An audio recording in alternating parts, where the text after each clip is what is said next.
2-3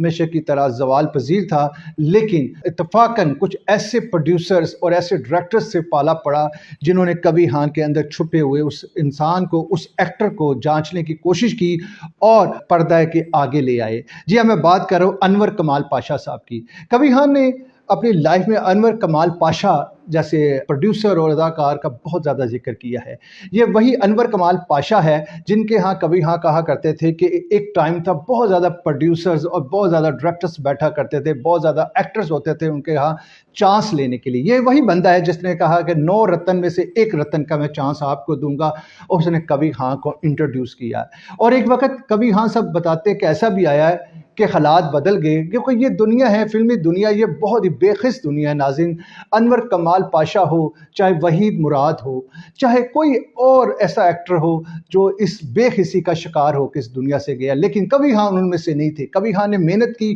اور جما کے محنت کی۔ کبھی خان نے اگر پاکستان ٹیلی ویژن پر کام کیا تو ایک بڑا فیمس ان کی سیریل تھا اندھیرا اجالا، جو ان کی اصل پہچان بنا۔ کبھی خان نے اس میں بڑا مثبت ایک ڈی ایس پی کا رول کیا اور پنجاب پولیس کا نہ صرف پاکستان پولیس کا ایک امیج انٹرنیشنلی اچھا کرنے کی کوشش کی، اور وہ رول اتنا فٹ بیٹھا ناظرین۔ اس میں آپ کو پتہ ہوگا جمیل فخری بھی تھے، عرفان خسٹ بھی تھے، عابد خان بھی تھے، لیکن فخری خان کا وہ رول طاہر خان کے نام سے ڈی ایس پی کا آج بھی پاکستان ڈرامہ انڈسٹری کو پسند کرتے ہیں۔ پاکستان کے تاریخی ڈراموں میں سے ایک ڈرامہ جس نے جب وہ لگتا تھا تو روڈز کے اوپر بالکل سنسناہٹ ہو جاتی تھی، اس میں سے ایک ڈرامہ اندھیرا اجالا تھا جو کبھی خان صاحب کی پہچان بنا۔ بہت سے کم لوگ جانتے ہوں گے کبھی خان صاحب نے جب حالات بدلے، جب حالات اچھے ہوئے فلم انڈسٹری کے بعد، انہوں نے ایک سیاست میں بھی قدم رکھنے کی کوشش کی،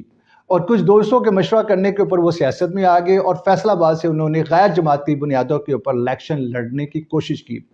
اندھیرا اجالا کا D S P Tahir Khan نے اندھیروں میں سے اجالے کی طرف جانے کی کوشش کی اور عوام کو ایک اجالے کا میسج دینے کی کوشش کی ہے، لیکن ہمارا وہی طرز عمل کہ ہم اچھے لوگوں کی پہچان نہیں کر پاتے، اور یہاں پر ایوانوں تک پہنچنے والوں نے کبھی خان کو شاید آگے نہیں آنے دیا، اور یہی وجہ کبھی خان صاحب جیسے سادہ لو انسان اور سادہ شخصیت کے مالک، ایک ملنسار بندہ جو کہ اس ڈپلومیٹک سوچ کو نہ بدل سکا اور 10,000 ووٹ لے کر خاموشی کے ساتھ کنارہ کشی کر گیا۔ کبھی خان صاحب کی زندگی بڑی دل فریب رہی ہے ناظرین۔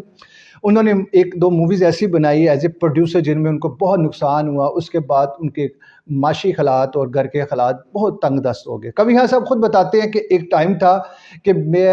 مجھے سفر کرنا ہوتا تھا تو میرے پاس سفر کرنے کے لیے پیسے نہیں ہوتے تھے۔ میں ایک جگہ پر انہوں نے یہ بھی بتایا ایک انٹرویو میں سہیل ورائش صاحب کو کہ میں اپنے دوست کے ہاں جا رہا تھا تو میرے پاکٹ میں اس وقت کے مطابق 25 پیسے کم تھے ٹکٹ لینے کے لیے، لیکن کہتے میں اپنے دوست کے پاس جا کے 1 گھنٹہ تک بیٹھا رہا، لیکن مجھ میں ہمت نہ ہوئی کہ میں اس سے 25 پیسے کی بھی ہیلپ لوں۔ یہ ہے ناظرین وہ خوددار انسان۔ میرے نزدیک جتنے بھی ایکٹریسز ہوتے ہیں اور یہ فنون لطیفہ سے جن کا تعلق ہوتا ہے، یہ بہت حساس طبیعت کے مالک ہوتے ہیں، خوددار انسان ہوتے ہیں، جن میں سے کبھی خان صاحب ایک تھے۔ کبھی خان صاحب نے جتنا بھی کام کیا ناظرین بہت خوب کام کیا، انہوں نے جتنا بھی کیا دل سے کیا۔ اسپیشلی کبھی خان صاحب کی الفاظ کی ادائیگی ہو یا کہ ان کے انسپریشنز ہو، ان کے ایکسپریشنز ہو، یہ تینوں چیزوں کا ملاب جو تھا کبھی خان صاحب کی شخصیت میں تھا۔ اگر میں ناظرین ان کا فیمس ڈرامہ ایک اور تھا لاکھوں میں تین، جس میں جیدی خان اور علی جاز کے ساتھ انہوں نے کیا، یہ بھی بہت مقبول ترین ڈرامہ گیا۔ پاکستان کے ڈرامہ انڈسٹری کی تاریخ جب بھی لکھی جائے گی ناظرین، پاکستان کی فلم انڈسٹری کی بھی تاریخ جب بھی لکھی جائے گی تو لیجنڈ کے طور کے اوپر کبھی خان صاحب کو یاد رکھا جائے گا۔ کبھی خان شاید ان لوگوں میں سے ایک تھے جنہوں نے آخری دم تک کام کیا ہے، کام کرنے کی خواہش مند تھے، اور کبھی خان صاحب کی وجہ سے ہی آج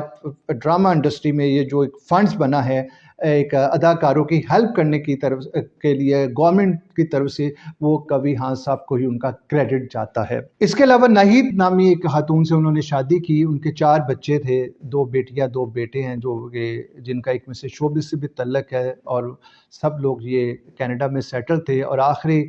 جب جنگ لڑی اور انہوں نے بیماری کے خلاف اور اس کے بعد اللہ تعالیٰ کے پاس انہوں نے اپنے حال کے حقیقی تک جا ملے تو وہ کینیڈا میں ہی تھے۔ اصل میں میرے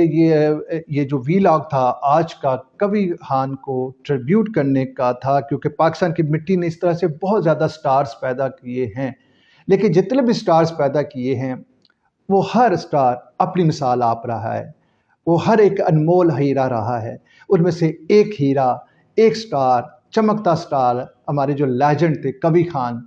وہ تھے۔ اللہ تعالیٰ ان کے اگلی منزلیں بھی آسان کرے اور کبھی ہاں کے بعد بھی کبھی ہاں آتے رہیں اور یہ سلسلہ یوں ہی چلتا رہے۔ اس کے ساتھ مجھے اجازت دیجیے مائی اوپینین ود شاہد میاں کے اس ویلاگ کے ساتھ۔ میں ملوں گا اگلے ویلاگ میں ایک نئی تحقیق کے ساتھ، ایک نئی جستجو کے ساتھ۔ پاکستان زندہ باد، پاک فوج زندہ باد۔